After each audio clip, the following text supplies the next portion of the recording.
The storm is coming. Here's what I'm doing for my birds. Where I am, we're predicted to get anywhere from, 2 to 15 inches of snow.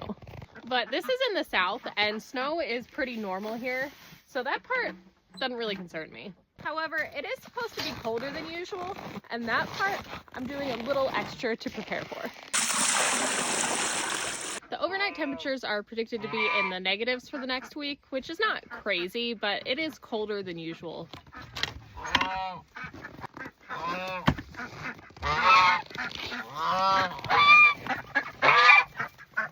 I'm less so concerned about the temperature than I am about wind. So the main thing that I've been focusing on to help my birds get through this storm is insulation and windbreak.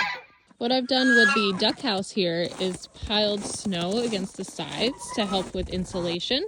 So it's piled on 3 sides, including the back, but obviously not the front because I need to get in the door.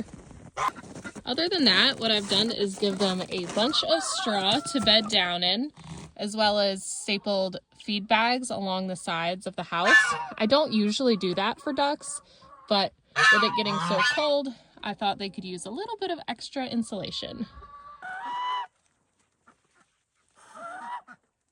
The chickens, on the other hand, I do typically insulate anyway. However, I did add a whole bunch of extra straw in there. I don't love to use straw just on a normal basis, but when it gets real cold like this, straw holds the heat in better than anything else. I also have tarps up on the run portion of their chicken coop.